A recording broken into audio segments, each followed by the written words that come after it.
सबसे पहले सभी जो आसपास घूम रहे हैं और साथ में साइड में खड़े हैं वो 2 मिनट बैठ जाना। हमारे खास वक्ता अभी बाकी है। आप लोगों से करबद्ध निवेदन है कि सभी साथी बैठ जाए। आधे घंटे में कार्यक्रम हम निपट देंगे, सभी आराम से बैठ जाए। हमारे पूर्वों को नमन करता हूं, साथ ही परम मित्र दिवंगत आत्मा जगदीश भाई को उनकी जन्म जयंती पर याद करते हुए नमन करता हूं। एक मिनट, सभी साथियों से अनुरोध है कि मेरा एक कार्यक्रम भी है शाम को और इसलिए मैं निकल रहा हूं और हमारे थावरचंद जी और उमेश जी दोनों और अन्य साथियों का भी वक्तव्य बाकी है, तो सभी साथियों का वक्तव्य सुन के जाए और आप सभी को धन्यवाद। जोहार। मेरे से पूर्व कई वक्ताओं ने इनके बारे में भी बताया जो अच्छी तरह से जानते थे। हमारे विधायक साहब जिन्होंने भी बताया, मैं इनसे ठीक साफ बातचीत होती थी, लेकिन दरियावत का उपचुनाव हुआ था तब हमारी काफी गहरी मुलाकात हुई थी और मैं कई बार ये जो बोलते थे उनको गहराई से सुनता था। इनकी भावनाएं समाज हित में इतनी गहरी थी, लड़ने का जुनून था, तो मैं इससे समझता सीखता भी था। और साथ में जिस दिन ये घटना घटी तब मुझे लगा कि एक उगता सूरज डूब गया और इस उदयपुर के लिए बहुत बड़ी क्षति थी कि वो सिर्फ फलासिया कोई नहीं, पूरे उदयपुर संभाग के अंदर एक अपनी विशेष पकड़ बनाकर कार्यकर्ताओं में हौसला के साथ में काम करते थे।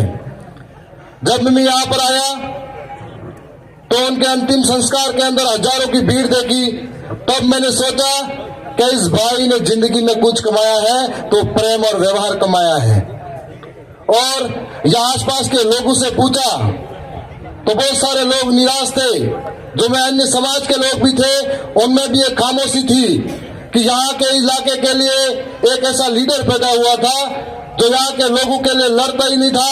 बहुत बड़े प्रयास हुए थे, पंचायत समिति सदस्य चुनाव जीत कर गए, तो इस फलासिया के अंदर उस मेंबर बनकर हर एक बात के लिए सबसे प्रखर आवाज उठाते थे। आज आपके बीच में, हम सब के बीच में वो नहीं रहे हैं, लेकिन हमारे विधायक साहब ने कहा था कि हम लोगों को सोचना चाहिए कि वो एक आंदोलन का हिस्सा थे।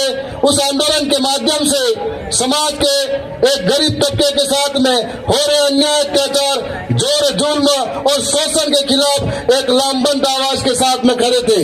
और साथ ही इस इलाके के अंदर जो हम लोग कहते हैं कि कुदरत के द्वारा एक प्राकृतिक माहौल मिला हुआ है, लेकिन आज तक जो लोग हमारे बीच में हमारा फायदा उठाकर गए थे, न तो शिक्षा पर ध्यान दिया गया, न यहाँ पर जो जल जंगल जमीन है उनको लूटने से बचा पाए। एक ऐसी आवाज थी जिनसे सारे लोग आस लगा कर बैठे थे कि इस जाड़ोर फलासिया के अंदर हो रहे शोषण अत्याचार से मुक्ति मिलेगी और उसके बाद में उनके जो शिक्षा का स्तर है उसके लिए सुधार होगा। लेकिन वो खामोश हो गई आवाज। उसके बाद में धीरे धीरे फलासिया के साथियों ने फिर से इस माहौल को, इस बढ़ते कार्यों को संभाला। ये बहुत बड़ी बात थी कि हमारे नेतृत्व करने वाले बीच में नहीं रहे और आप सब ने मिलकर संभाला। साथियों, हम लोग एक आंदोलन का हिस्सा है।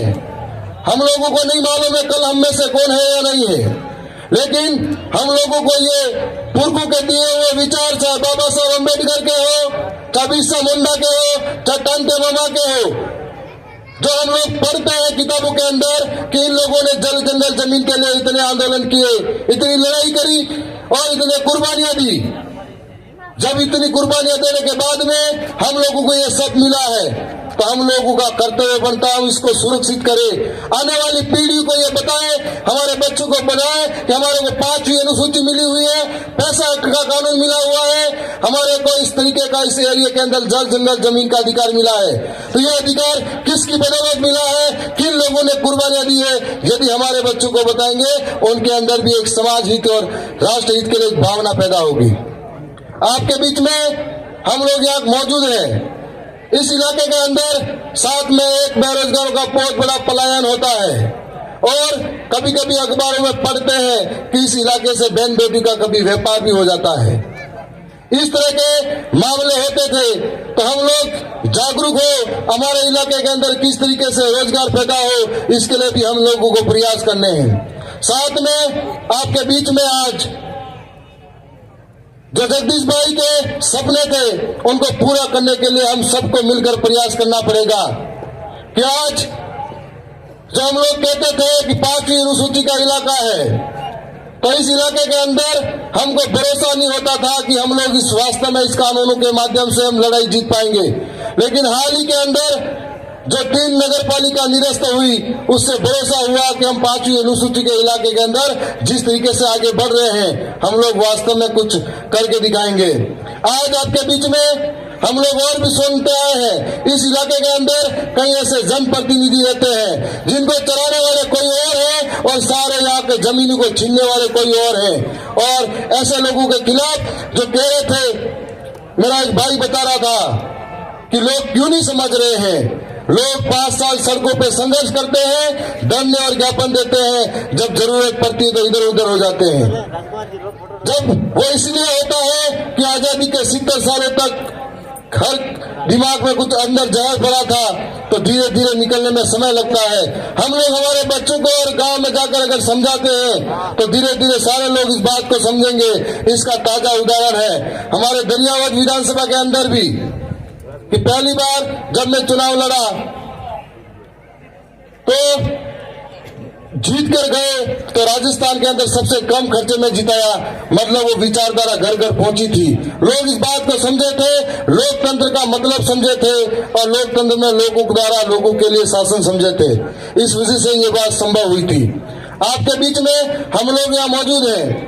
मैं ज्यादा लंबी चौड़ी बात नहीं कहूंगा, लेकिन इतना जरूर कहूंगा कि हम लोगों को एक अवसर मिला है अपनी बात को विधानसभा के पटल पर रखने का। जब जब इस इलाके के अंदर हो, चाहे इस आदिवासी इलाके के अंदर जरूरत पड़ेगी, हम वहां पर छाती ठोक कर अपनी बात जरूर कहेंगे। चाहे कोटेड़ा के अंदर जो डैम बन रहे हैं, उस डैम के माध्यम से लगभग कई परिवार विस्थापित होने की संभावना है। ये सिर्फ कोटेड़ा की बात नहीं है, यह इसी तरीके का प्रतापगढ़ के अंदर भी कई जगह जमीनों को ले आंदोलन चल रहे हैं, बांसवाड़ा के अंदर चल रहे हैं। कभी खनिज के नाम पर आदिवासी को विस्थापित किया जाता है, तो कभी बांध के नाम पर विस्थापित किया जाता है, तो कभी विकास के नाम पर विस्थापित किया जाता है। लेकिन जो आदिवासी विस्थापित होते हैं उनके बारे में कोई अता पता नहीं रहता है कि उसके लिए कोई सुविधा नहीं होती है। इसलिए ये लड़ाई किसी एक अकेले की नहीं है, हम सब की है और हम सब मिलकर लड़ते हैं, इस लड़ाई को आगे तक पहुंचा पाएंगे। इस बार जो लोकसभा चुनाव आ रहा है, इस चुनाव के अंदर हमारी दरियावद विधानसभा भी आ रही है। हमारा इस बार का जो वोट होगा, एक एक वोट आने वाले बच्चों के भविष्य के लिए होगा। इस बार जो चुनाव आ रहा है उसके अंदर हम लोग हमारे जो आरक्षण मिला हुआ है इसमें छूट हो रही है, उसके लिए होगा। ये इस बार हम लोग आगे बढ़ेंगे, हमारे क्षेत्र की जल जंगल जमीन बचाने वाली आवाज को वहां तक भेजने के लिए होगा और ये सारे प्रयास हम सब मिलकर करेंगे।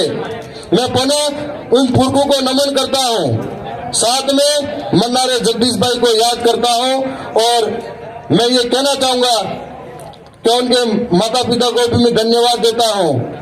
जब इस तरीके के दुख की घड़ी में भी आपने खुद को संभाला और इस जगह आज वापिस याद करने का अवसर दिया। मैं आप सभी यहाँ पधारे हुए तमाम साथी को भी मैं जोहार करता हूँ। आप सभी को पुनः धन्यवाद।